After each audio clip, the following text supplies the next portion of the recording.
Hey, Gut Plus Science listeners, it's Nikki, and I am so excited to share a new show with you today called Be Worth Following.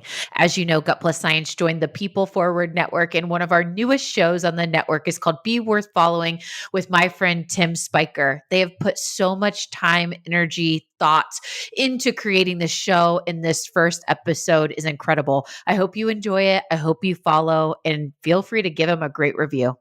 Paying people a living wage and caring about them as an individual, a whole person, it's basic, right? You have to have some of that for people to even consider staying when there's so many other opportunities. We have higher retention rates than the 2019 averages for our industry. In a time when millions of people are leaving their jobs, there's a reason for that. I'm your host, Tim Spiker, and this is the Be Worth Following podcast, a production of the PeopleForward Network. On this show, we talk with exceptional leaders, thinkers, and researchers about what actually drives effective leadership across the globe and over time. You just heard from Claire David, the Chief People and Culture Officer at CareVet. Now, CareVet is a network of veterinary hospitals that is anchored by a deep commitment to their teams. That is, the teams that serve their clients and patients. CareVet's motto is great medicine starts with great people and great teams. And for Claire, that's way more than a slogan. It's a key to how she approaches leadership and culture, what she's shaping there at CareVet. In this episode, she joins me to talk about her whole person approach and how retention is way more than just a paycheck. It's about creating an experience for employees. As you listen, you'll learn the importance of relationships and why you should hire people, not just employees. Claire's journey, of course, begins with the leaders that were influential in her own life, so let's start there. Talk to us a little bit about a leader, or maybe there's a few leaders that have been really influential in your own life in just terms of shaping how you've become who you are to this point and how you think about leadership.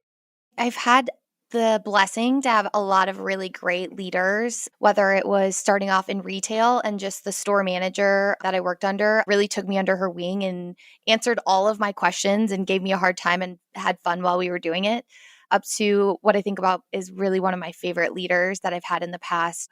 For whatever reason, I got assigned to have him as my boss. He was an auditor by trade and really acting as a CFO type capacity, and he was responsible for overseeing me in an HR capacity. So we really didn't know how each other technically did each other's jobs, but he still made me feel like I was important and supported my work. And when you ask about the great leaders that you've had, I instantly think of Todd. Tell us a little bit about what the dynamic was like. And you think about when I ask that question, who's a really great leader that you've had an opportunity to work for? It's not a small thing that Todd came to mind. And so tell us a little bit more about the relationship, how it worked back and forth, what it is that made him so effective with you from your perspective. A couple things made him really effective. First of all, he was really vulnerable and would share about his life in an appropriate way. Like it wasn't a TMI moment, but every time we met, he would be really intentional and spend the first 10 minutes of our meeting asking me how my life was, how my family was doing, hobbies that I was doing outside of work or volunteer opportunities, just checking in with me as a person before we ever got down to business. And he would reciprocate, right? Like he would share about his family, his daughters, his grandkids, things that were going on. He also was a really big baseball fan, Tim. We would talk about he was visiting every stadium in the US and things like that. It was great that we had, and he was very intentional about building a personal relationship with me outside of just a transactional, I need you to do this task or that task. And I think that really opened the door for a lot of other opportunities to grow and learn from each other, because then I trusted him and I had this personal relationship that when things got hard, you could have something else to talk about or think about in those moments. He was an auditor by trade, and a lot of the work that he was doing was auditing or finalizing numbers. And so I often got asked to do those type of tasks, which I had no experience doing. I had no interest in becoming a CPA. I just wanted to help CPAs do good HR things. It was really fun because he challenged me and gave me opportunities to do things that weren't necessarily in the HR wheelhouse, but both helped me forward my career and got the task done that our team needed to get done. I'm assuming that at some point during your interaction in terms of working for Todd, that there was some constructive feedback, improvement, something needs to be better. This isn't quite where we need it to be. So talk about this idea that you have a personal relationship that Todd is actively investing in. What is that like in terms of its relationship to giving corrective or difficult feedback?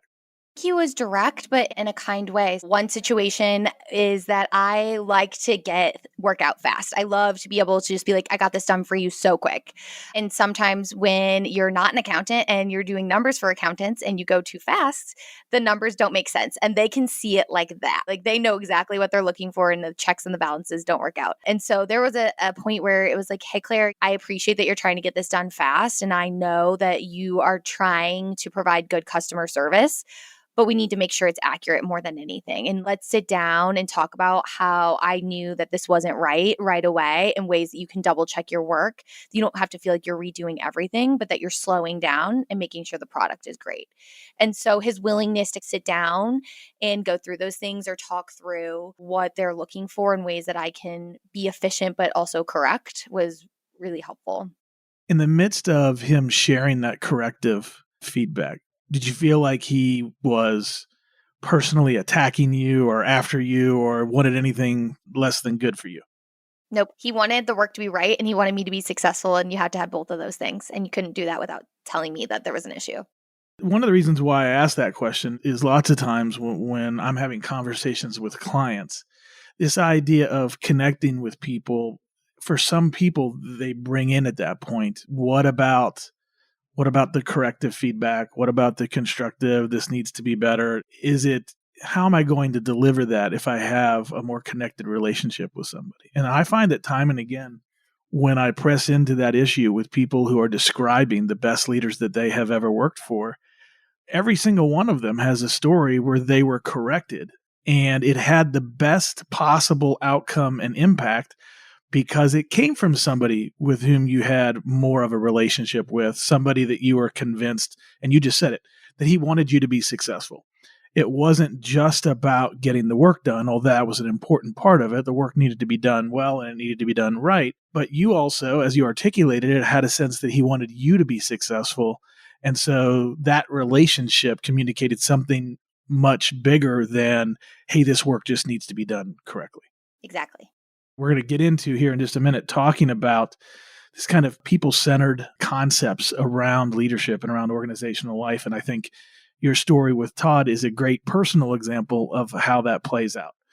So let's move forward now. Todd's given you a really great example of a leader worth following. And now here you are as the Chief People and Culture Officer for CareVet.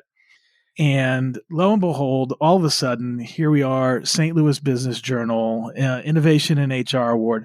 Talk a little bit, if you could, about some of the things that you're spearheading at CareVet, where you're bringing some important leadership principles to you into organizational life so that they're actually doing something, that we're not just talking flowery language about how leadership works well. So share with us a little bit about what you've been up to. Whole person approach is really our philosophy on treating our team members and the services as an employer that we want to bring to the table. It's not enough just to give someone a paycheck these days, but really it has to be an experience. And so we try to look at things from a wide perspective and say, how can we add in opportunity and also resilience? We are continuing to expand that. You started with a living wage and a revenue share bonus, but we have now expanded that. We have a licensed social worker on staff that our team members can reach out to. Compassion fatigue in the veterinary industry is really real. If you haven't, I would highly recommend going and watching a TED Talk. It's a day in the life of a veterinarian, and it is the most exhausting 8 minutes that you've ever heard, just hearing everything that they do literally before lunch. So bringing in the social worker, we are actually rolling out paid maternity leave and family leave, so paid parental leave for our veterinarians for 8 weeks, starting on 11/1. So we're really excited to continue to push the envelope on what we can do to bring the whole person approach so that our team members can be vulnerable, but not have to spend energy not being a person while they're at work. It's interesting because so many times we as leaders can think about how do we have the whole person, to use that term again, how do we have the whole person show up so that there's the greatest energy involved? And sometimes we forget that in terms of that whole person, there's more than the work that comes attached. One of the clients that I worked with put it this way: we needed to find some employees, and instead people showed up. And I think that really articulates the idea that we might be doing some math on how many full-time equivalents it takes to get a particular job done. But in reality, they're not FTEs, they're people. And so when we think about leading, we have to think about people. We cannot just think about how do we put this unit into some type of process or machine so that it produces a result. Because if that unit is a person, we have to keep in mind that there's a whole person there. And so what I really love about CareVet's story and what you're spearheading is that you're systematically, intentionally investing in keeping the whole person in mind. And so I wonder, as you started to share some of these ideas with the leaders there at CareVet, what was that like? Because you're talking about making investments of time, energy, and money. And I've never met a business leader that says, we've got extra of all of that stuff. The resources, no matter what they are always limited. So what was the process for you in saying, hey, let's put some systems behind understanding that the people work here are whole people? I am in a little bit of a unique scenario here, which is when I interviewed with our CEO, he was like, we will be paying people a living wage next year. And I was like, okay, sounds good. I'm all in for that, right? Like, that's the change we need to see. And I believe in giving people the value that they bring to the company, like letting them share in that. And then I started, and it was March 16th, 2020, and the world had basically shut down. Which is just a really calm and normal time for all of us in the world here in the United States. Yeah, super calm because everybody was at home. Nobody was doing anything. So you're dealing with COVID straight out of the gate in your new position. Yep, day one, what are we doing to solve COVID for our teams? And it became really clear through those processes that we wanted to take care of our teams first. The whole basis of our company is that great medicine starts with great teams. And so we knew that supporting those teams was essential to how we wanted to operate our business, and to have leaders that were already bought into that is major, right? But that doesn't mean it's not without challenges. We're not here to give away the farm. It is still a So business. there wasn't just a blank check that was handed to Correct. you. Say, do whatever. Correct. Okay. And we got through COVID. We decided that we wanted to be really smart in how we spent our resources, but we thought that there was a chance, and we proved it out, that the veterinary industry would be a little bit insulated from this because everyone's home with their pets. And so we very quickly said our priorities in this order are our people, our patients, and then our profits. So we still need to operate, but we need to take care of our teams, and we don't want them to feel worried about if they're going to get paid or not if we have hours. And so we basically guaranteed that we would pay them up to 80 hours of time if for some reason their hours got cut. And then when families first came out, we said we don't want to do just what the government is promising. So we gave an extra week on top of the 2 weeks of leave. We set a precedent that we wanted to be an employer of choice and really think about how our teams are impacted. And that served us really well. And then about in August, my CEO comes to me and he's like, we're doing living wage. Like, now's the time, get going. And I'm like, oh, wow. Like, we are just now getting COVID testing wrapped up and figuring that process out. But okay, let's go. And we started crunching the numbers, and we figured out how we could do things in a way that protected the business. There was still everyone's financially successful, but our team members are sharing in that. And as we were going through this, I was like, a living wage isn't enough. It's fine if you make $15 or more an hour and you have that resiliency in your life if something happens, but we can do so much more than that.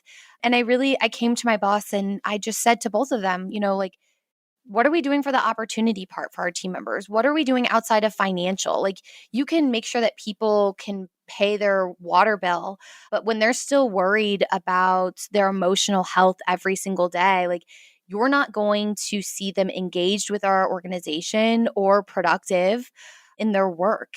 And so we have an opportunity to do more here. And this fits in perfect, but there needs to be a bigger philosophy. And they really loved the inspiration because, again, it goes back to great medicine starts with great people and great teams.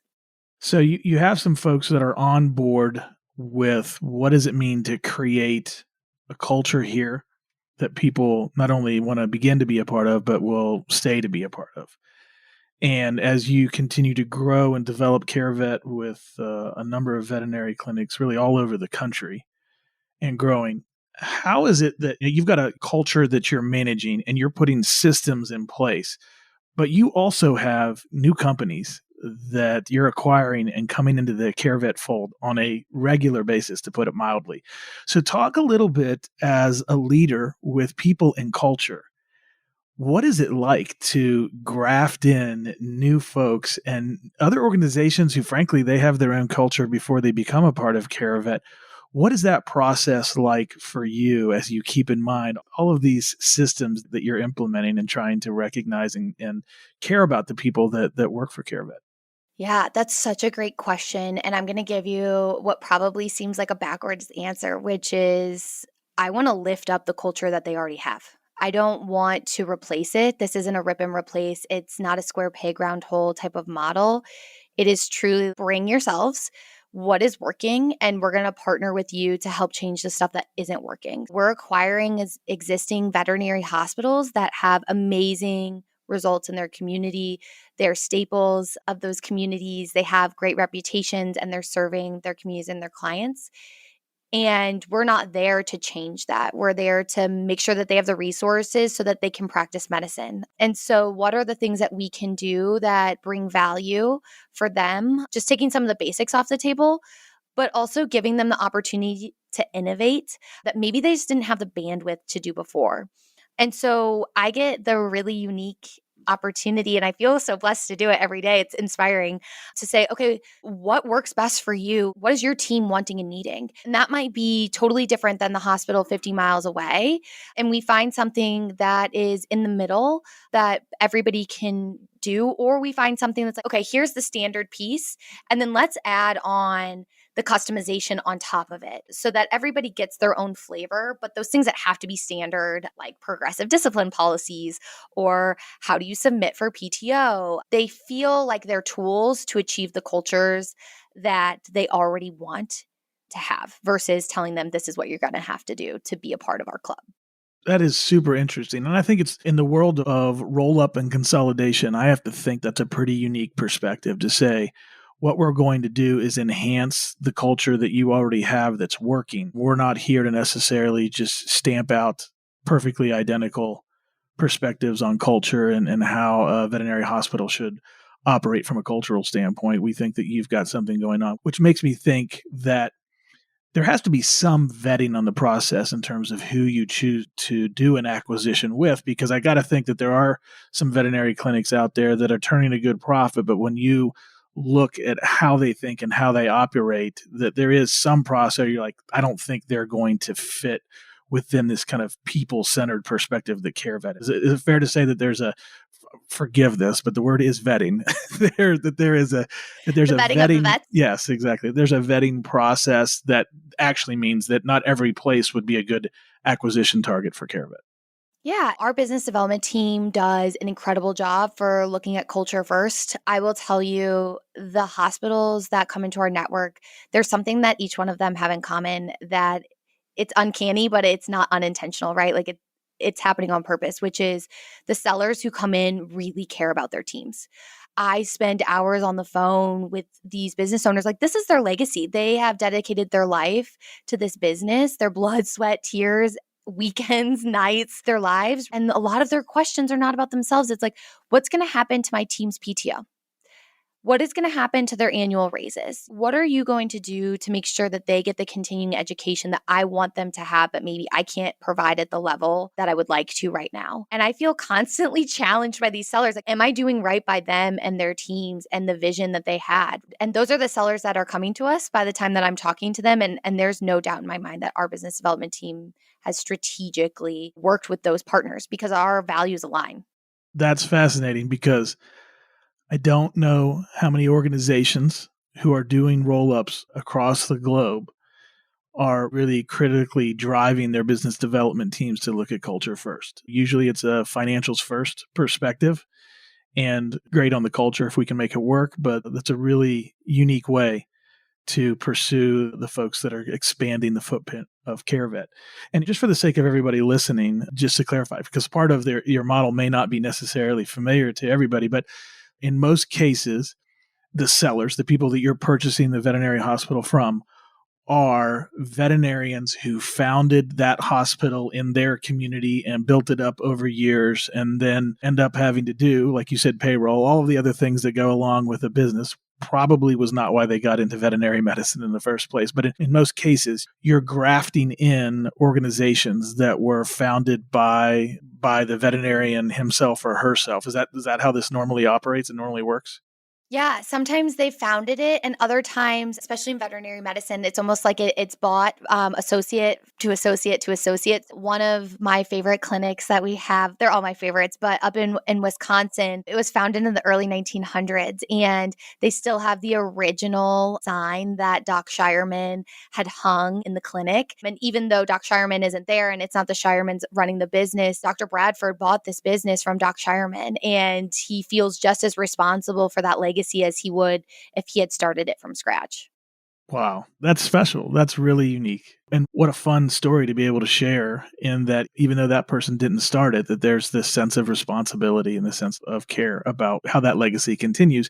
And that they looked at CareVet even as a roll up and said, they can help us continue to move forward even as we preserve this legacy. So it gets back to the preservation of a local culture that you were talking about just a little while ago. What a great example of that. The legacy is everything. And I will tell you, that was one of my biggest things. I was like, we have to get a glass case for this neon sign. This is history, and it's so cool, and it still lives on. And we wanted to honor that physically and metaphorically. So That's really great. As we begin to wrap up here, I want to talk a little bit about, I know that there are some principles around leadership that live behind so many of the things that you're talking about here. And one in particular is a Greek word that we have spoken about offline. I want to give you a chance to talk about this idea of agapone, what it is, and how it plays into all these things that you're talking about in terms of helping to move CareVet forward. agapone, to me, it just resonates so deeply. I think you probably could guess from that conversation with Todd, I'm not necessarily an auditor or an accountant who can further all of his accounting goals, but he was just as invested in my success. And I talk to him often, and maybe every 6 months we check in. And he's not doing that because I can serve him in any way, shape, or form. But I think about things through his perspective, and I am so thankful for his guidance that he has provided the entire time. And I just think as a leader, it's the best thing that you can do, because you never know where people are going to end up, but the impact that you can have on them when you're helping them and you get nothing from it, that drives me every single day, truly. You can hear that in all of the examples you're talking about. And just for the sake of us all being on the same page, sometimes I get so familiar with the terms that I use. I'm just throwing a Greek word into the middle of the English conversation. But agapone, service to and care for others that is selfless, consistent, and unconditional. And so much of what you're talking about, Claire, falls under that category. And the idea that you and Todd continue to stay in contact, I will tell you, that is a hallmark that I hear over and over and over again when I talk with people about the best leaders that they've had a chance to follow.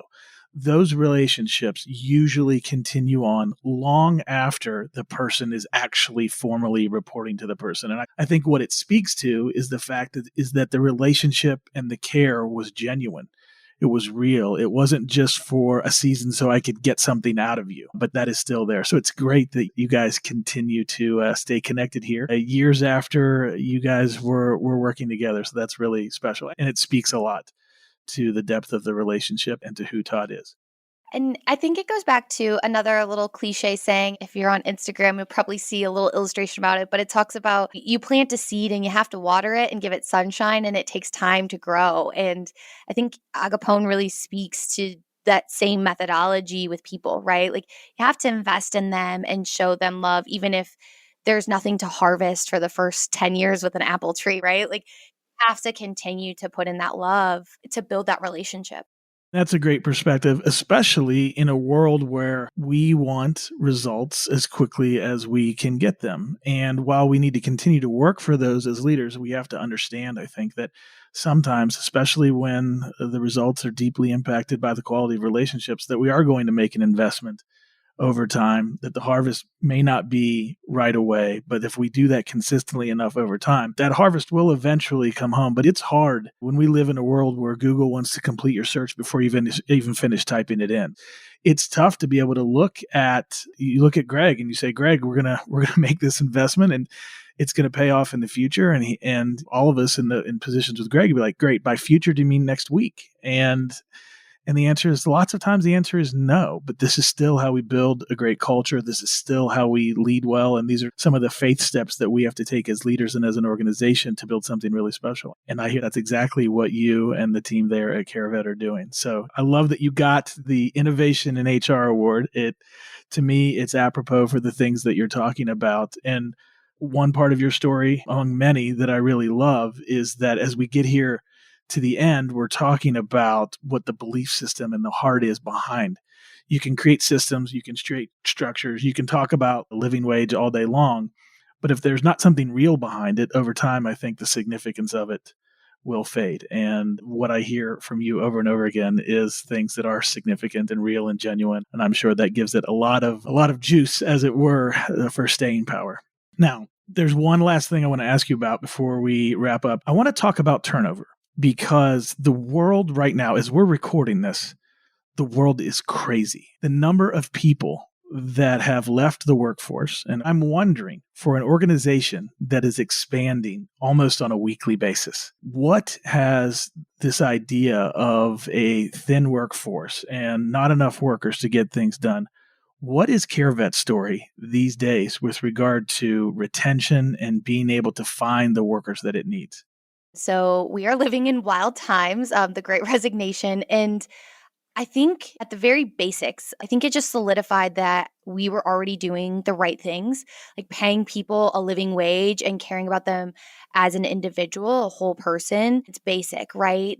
You have to have some of that for people to even consider staying when there's so many other opportunities. We have higher retention rates than the 2019 averages for our industry. Wow. Just say it again, because we need to think about this for a second.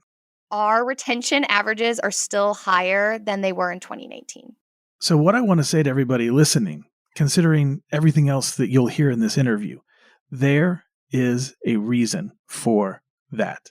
That is not by accident, that in the midst of a time when people are saying, I cannot find people to work, that you guys have exceeded your retention for the year before any of this crazy stuff started happening. That is amazing. I hope you feel, that's proof in the pudding right there. I hope everybody on your team feels the significance of that. It's huge, but it also don't rest on your laurels, right? Like we can't say, oh, we rolled this out in April of 2021 and so we're done, right? Like the work is never done. So what are we doing to continue to innovate and make sure that our teams realize that they are so valued and that we want to continue investing in them and their careers? And I think the flip side is, we still need talent. It's not a 0% turnover. So what are we doing to find candidates to fill those roles? And I think it really is thinking outside of the box, right?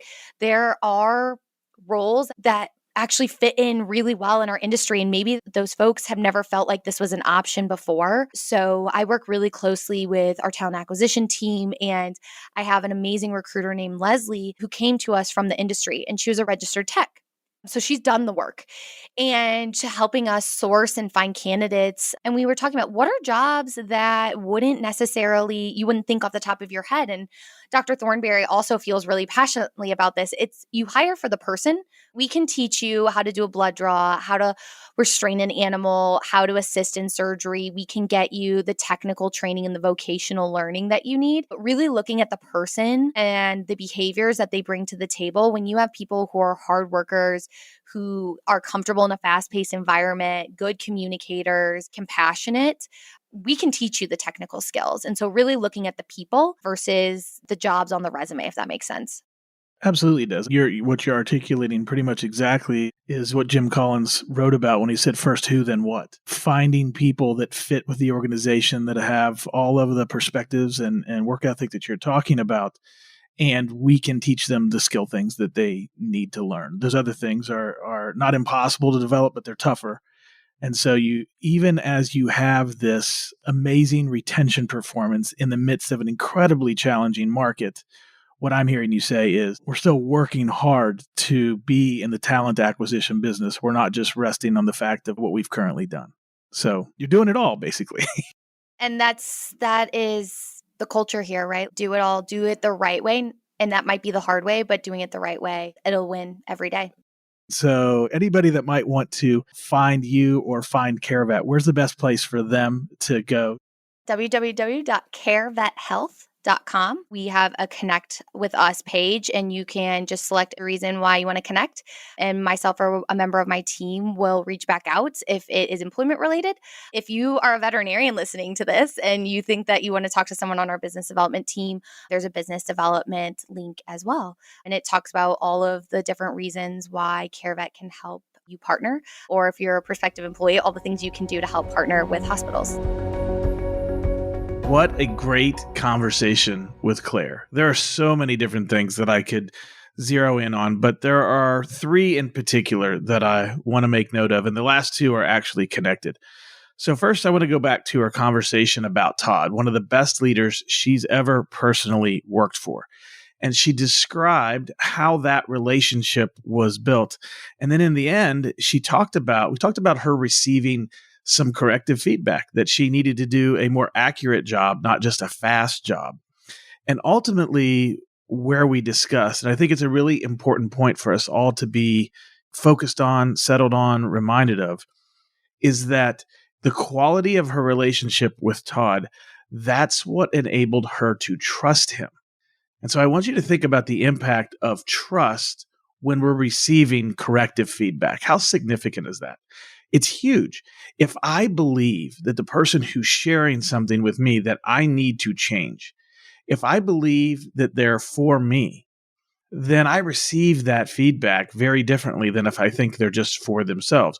And so ultimately, Todd, through his interest in her and through his vulnerability, sharing a little bit about his own life, he created a relationship there where he could be trusted. And he deserved that trust. I don't mean it in a manipulative way.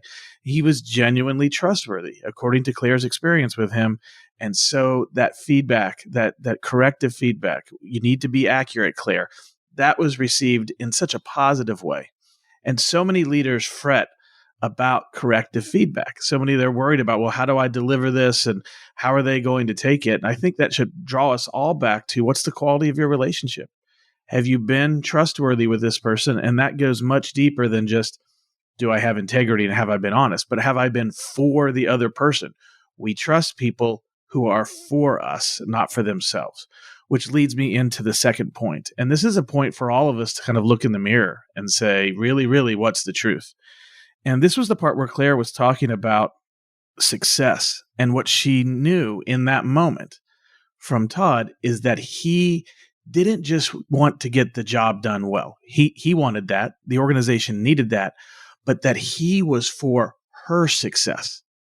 So here's the question I think that all of us has to dial back and look in the mirror on is, really, really, in my own heart of hearts as a leader, if I individually think about the names of the people who I am responsible to lead, am I for their success? Not just their accomplishment that gets the organization to achieve things. Not just will they do a good job for the stuff that I'm focused on, but really at the base level of it, am I for that person's success? Do I want that individual to be successful, maybe even outside of the realm that it benefits me? And you heard that in Claire's story, that she and Todd continue to be in contact today. She doesn't report to him. She doesn't work for him. There is no professional connection there any longer. But to this day, he's still genuinely interested in her success. And so when we look at ourselves and say, hey, how can I be the very best leader that I'm capable of being?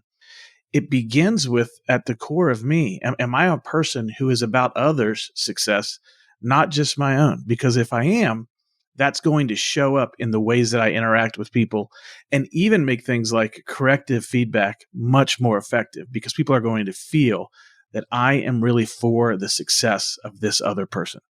Finally, it all connects back into, I think, in a really tangible way, and this is something that Claire is pulling into CareVet now, is this concept of agapone. And I'll go over the definition again, just so that we're all on the same page. This is service to and care for others that is selfless, consistent, and unconditional. If that's how I'm showing up as a leader, it leads to all sorts of things, including the trust that we're talking about just now. But you also heard it in many of the things that Claire is bringing in to the culture of CareVet. This ultimate idea of seeing people as people, and that starts with a leader.